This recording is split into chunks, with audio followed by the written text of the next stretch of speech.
vocation à nous bousculer. Qui a vocation à nous bousculer. J'ai insisté beaucoup sur l'unité.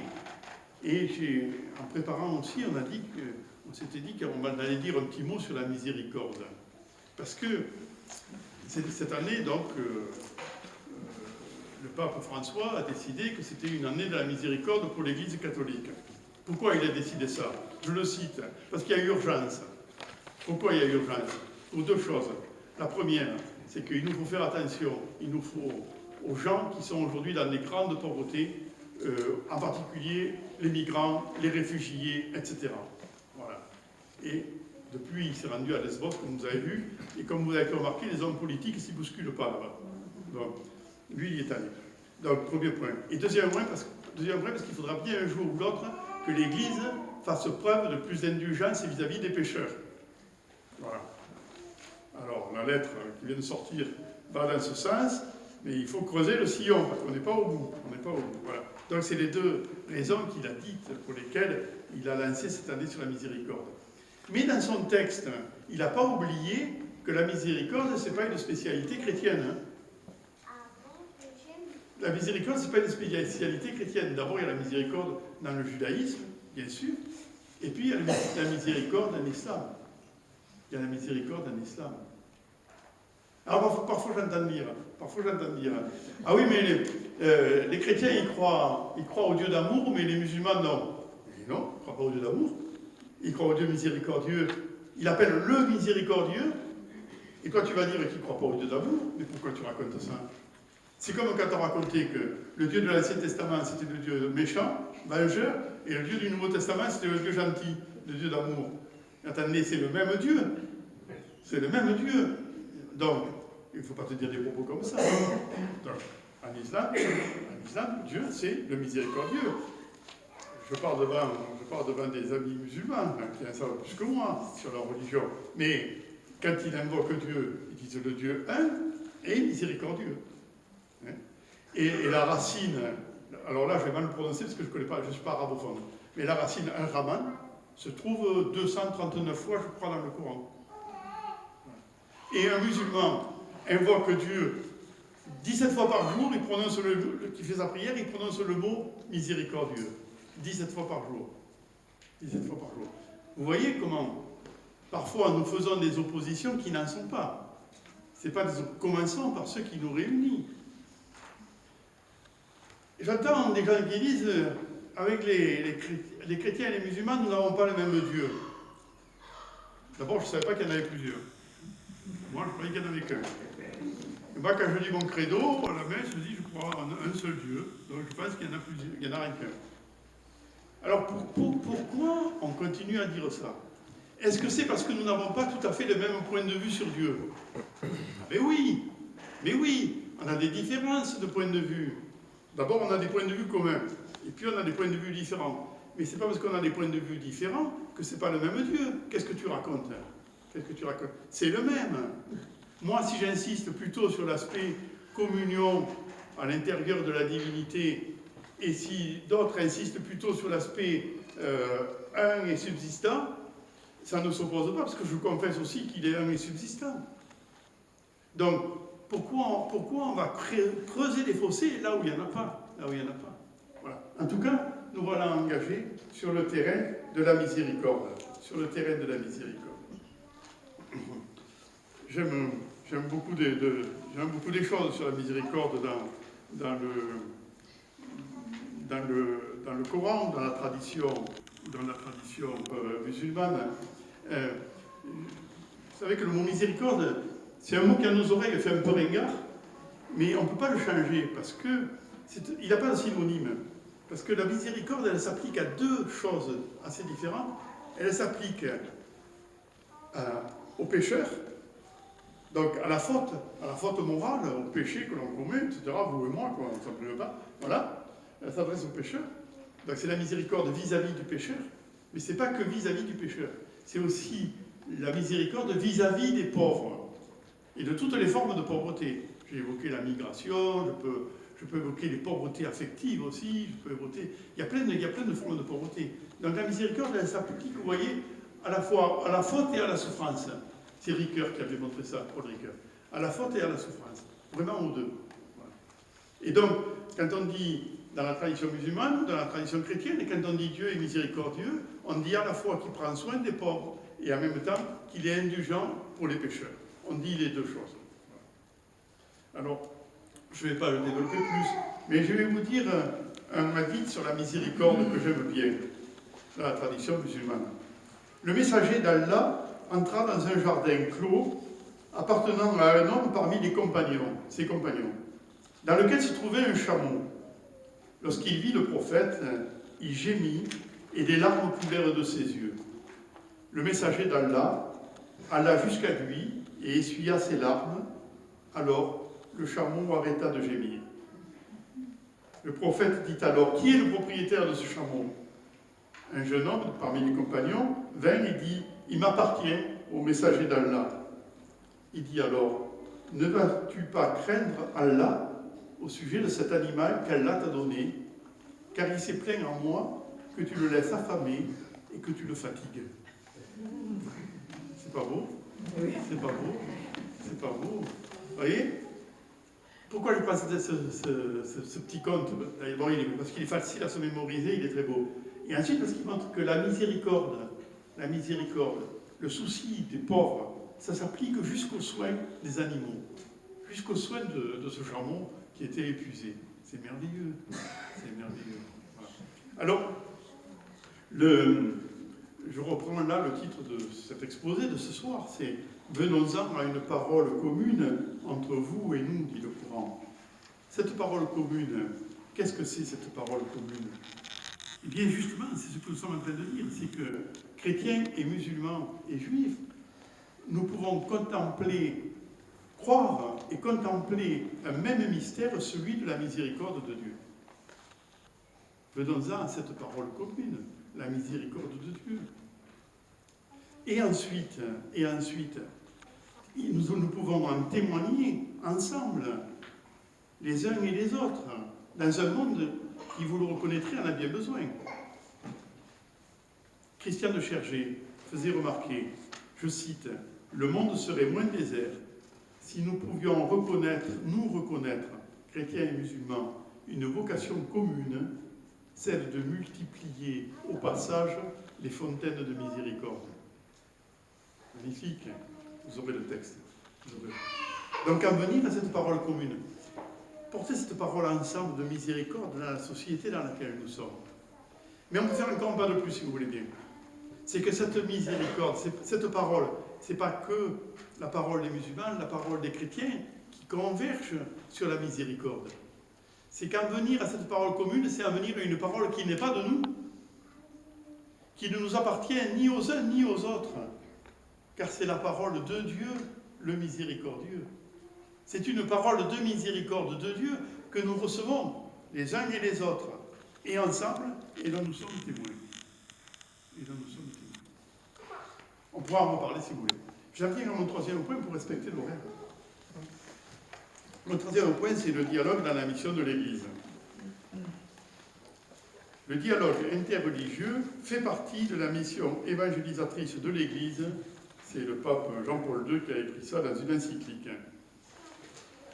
Il fait partie de la mission évangélisatrice de l'Église. Alors là, je vais tout de suite faire une précision sur le mot évangélisation.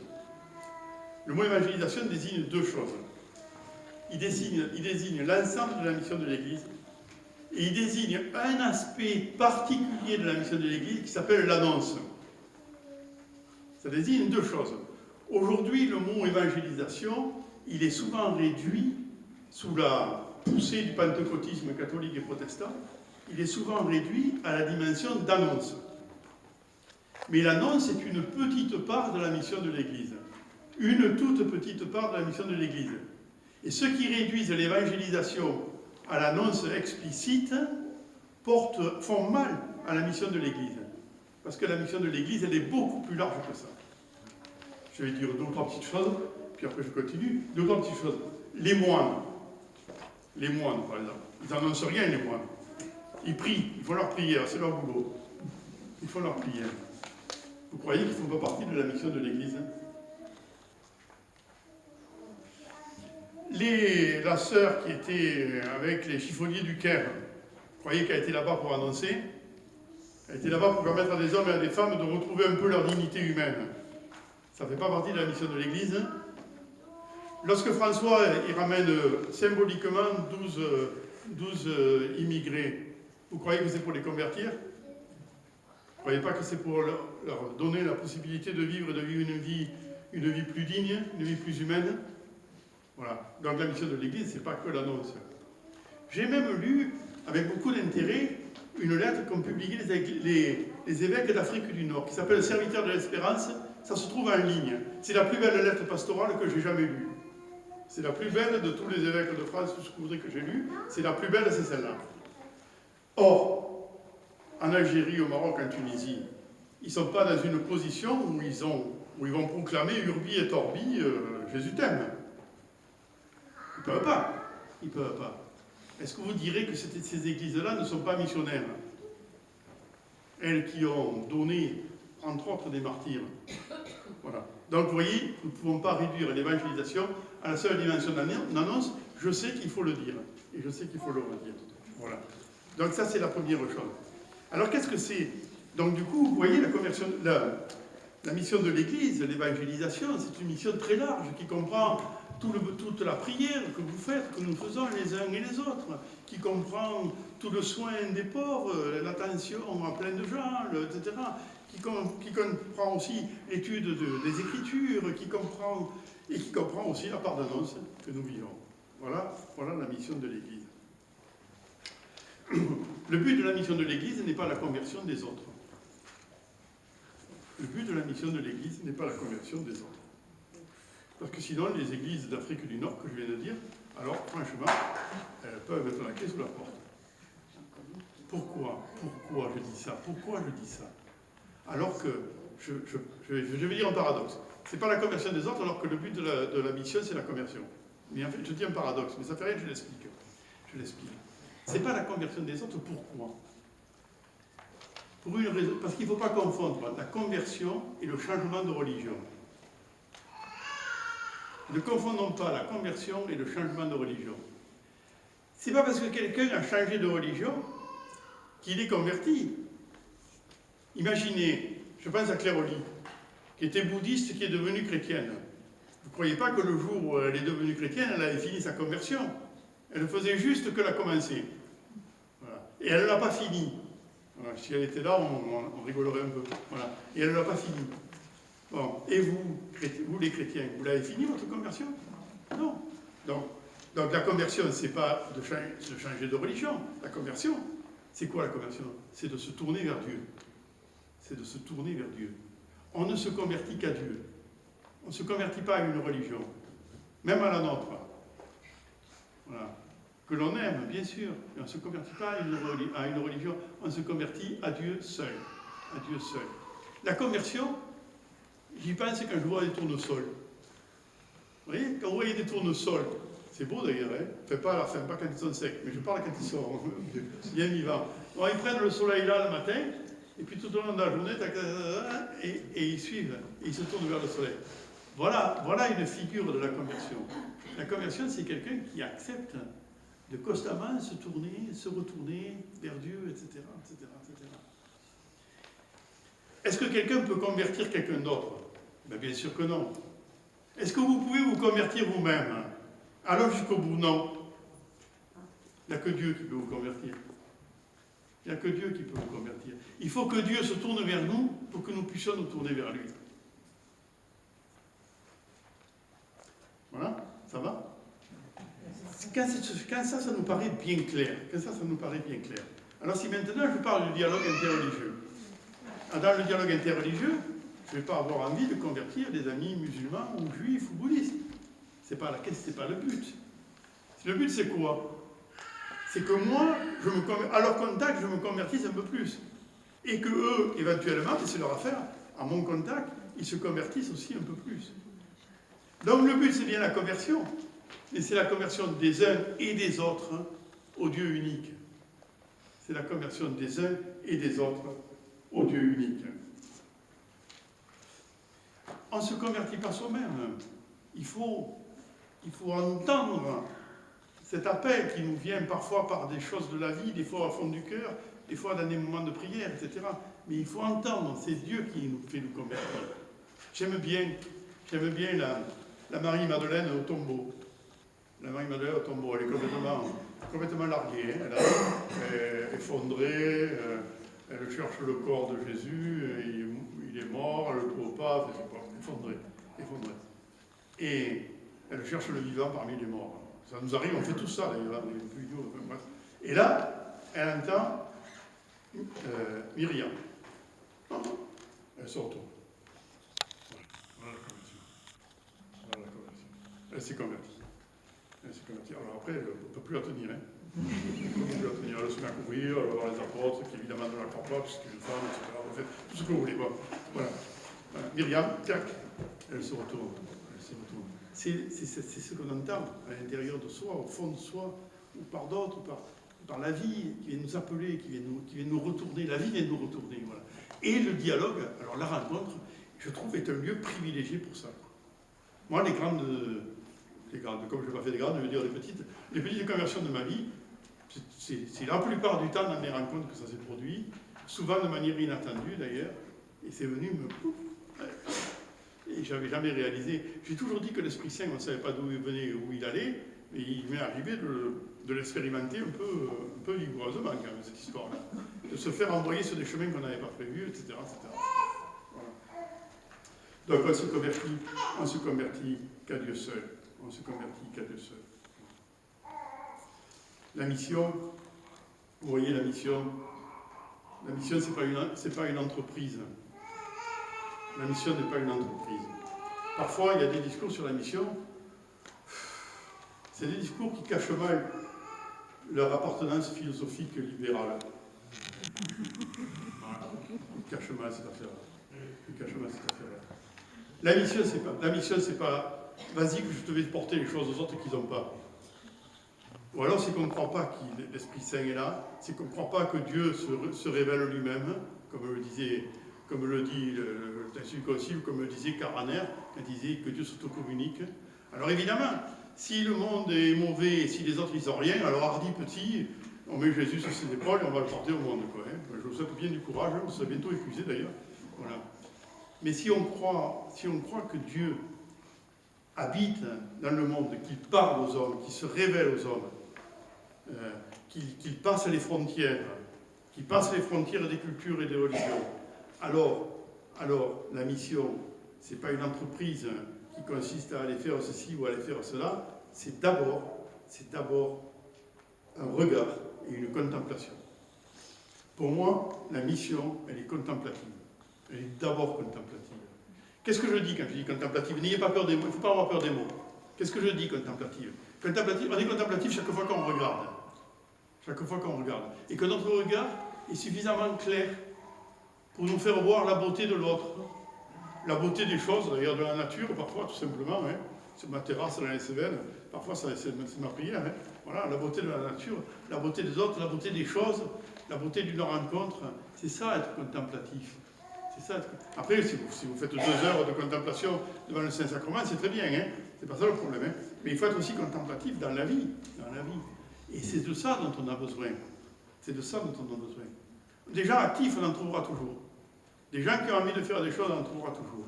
Mais des gens qui prennent le temps de s'arrêter et de regarder, d'aimer et de dire merci, de rendre grâce, de louer, mais de louer pour ceux qui voient, et pour ceux qui entendent, c'est de ça dont nous avons le plus besoin.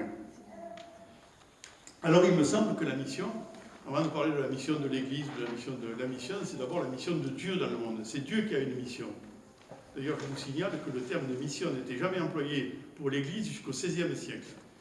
C'est Ignace de Loyola qui, pour la première fois, l'a employé dans une lettre au pape, Paul III. Donc, la mission, c'est la mission de Dieu. C'est Dieu. Heureusement que Dieu continue sa mission dans le monde. Heureusement. Voilà. Alors après, est-ce que l'Église a une mission? Oui, l'Église a une mission. Est-ce qu'elle est seule? Non, elle n'est pas seule. Pourquoi on parle toujours que de... Dans l'Église catholique, on dirait qu'on est les seuls à avoir une mission. Enfin, il y en a qui en avaient une avant nous. C'est le peuple juif. Ça ne leur a jamais été enlevé. Ils devaient témoigner de Dieu unique dans le monde. Ils l'ont payé parfois cher quand même. Donc ils ont toujours cette mission-là. Donc voilà. Et nous, on n'est pas le peuple de Dieu sans eux, quand même. Voilà. Est-ce que l'islam n'a pas une mission dans le monde? Ben bon, je tiens fermement que si, quand même. Une religion qui est porteuse de l'annonce dans le monde du Dieu unique et d'un Dieu miséricordieux, etc., etc., l'islam a une mission dans le monde aussi. Il a une place dans le dessein de Dieu. Et nous aussi, chrétiens, nous avons une place dans le dessein de Dieu. Donc, la mission de l'Église, d'ailleurs, moi, je crois plutôt le mot de ministère que de mission. Le ministère de l'Église, c'est de permettre cette reconnaissance de la mission de Dieu qu'il y a dans le monde. Je vais m'arrêter. Pour moi, j'ai une belle figure de ça. C'est les noces de Cana. Les noces de Cana, c'est pas le mariage de M. Dupont et Mme Durand. Hein. On s'en fout un peu. Bon, c'est pas ça. Qu'est-ce que c'est? Qui c'est les mariés? On les connaît, les mariés. On sait très bien qui c'est, les mariés. Les mariés, c'est Dieu et l'humanité. Voilà. Et il y a la présence du Christ qui est là. Et l'Église, elle est où? Elle a été invitée. Marie aussi était là. Elle a été invitée. Elle représente l'Église. Il faut en parler plus longuement. Elle représente l'Église. Voilà. Et qu'est-ce qu'elle dit? Ils n'ont plus de vin, et au serviteur, elle a dit, faites tout ce qu'il vous dira. Voilà. Si l'Église a quelque chose à me dire, qu'elle me dise ça. Fais tout ce qu'il te dira.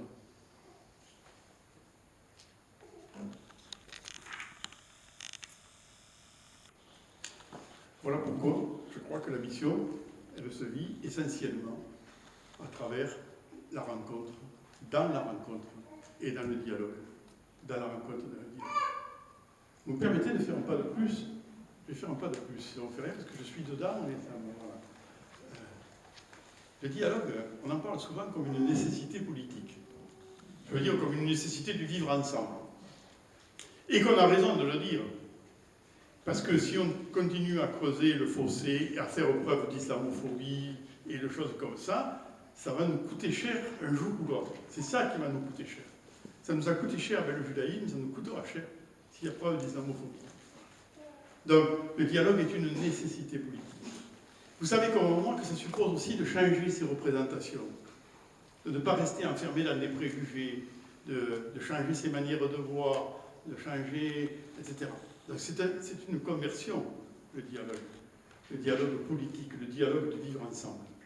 Les hommes éclairés et les croyants éclairés, de tous bords, savent que c'est une nécessité pour aujourd'hui et s'y engagent. D'autres sont plus inconscients et continuent de se dire des discours haineux d'une manière ou d'une autre. Mais les gens éclairés s'y engagent parce que c'est vraiment le vivre ensemble dans nos sociétés et dans le monde en dépend. Mais moi, je tiens, comme croyant, que ce dialogue politique, il est très bien, tant mieux, plus il y a de gens qui le vivent, c'est bien. Mais qu'il faut aussi qu'il y ait des croyants qui aillent encore un petit peu plus loin. Et qui vivent le dialogue spirituel. Je l'ai appris des Christian de Chergé. Et aussi de Louis Massignon. Ils m'ont appris ça. Ils m'apprennent ça. Et je suis en train d'essayer de le vivre. Petitement, en petite mesure. Je suis en train d'essayer de le vivre. Il ne suffit pas non plus de vivre dans une bonne relation avec l'autre. On peut aller plus loin en donnant l'hospitalité à la foi de l'autre. C'est-à-dire, non seulement en respectant l'autre, en discutant et en s'enrichissant mutuellement, mais encore en comprenant de l'intérieur la foi de l'autre. Alors peut-être que tout le monde ne peut pas le vivre, hein, je dis. Peut-être que, bon, voilà. Mais je crois que ça serait bien si on était nombreux, les croyants, à vivre ça. En restant profondément chrétien, si on est chrétien, en restant musulman, si on est musulman. Bien sûr, et juif, si on est juif, bien sûr. Ça, je crois que je l'ai suffisamment dit. Mais, justement, dans cette posture-là, on peut donner l'hospitalité à la foi de l'autre. On peut s'enrichir de l'expérience de l'autre. Donc, mes amis musulmans, ils ne sont pas uniquement dans un vis-à-vis avec moi. D'une certaine manière, ils habitent en moi. Je les porte aussi en moi. Et je pense qu'ils font pareil pour moi. Voilà. Je les porte en moi. Et aussi la tradition de l'islam. Je parle plutôt de celle-là parce que c'est plutôt là-dessus que je suis. Mais et la tradition de l'islam, c'est pareil. C'est pareil. Il y a les choses de l'islam. Pourquoi je ne m'en nourris pas aussi? Je peux m'en nourrir. Je peux m'en nourrir. Christian de Chergé faisait sa méditation sur la Bible et sur le Coran. Qu'est-ce que c'est qui m'empêche? Qu'est-ce que c'est qui m'empêche? Je ne suis pas dans le syncrétisme, mais il y a tellement de paroles qui m'éclairent aussi. Ou quand je lis, alors bon, j'aime bien lire les mystiques, voilà, les mystiques chrétiens, bien sûr, depuis longtemps, mais aussi les mystiques musulmans. Voilà. Quand je lis Razali, je m'enrichis. Ou Ibn Arabi, je m'enrichis beaucoup. Voilà. Et mais vous voyez, ce n'est pas uniquement pour s'enrichir, c'est aussi parce qu'on peut donner l'hospitalité à la foi de l'autre.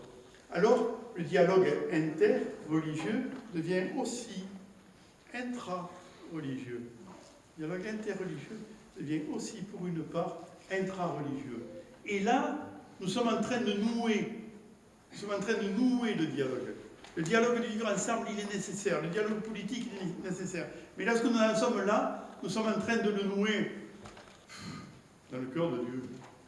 Voilà. Nous sommes en train de le nouer dans le cœur de Dieu.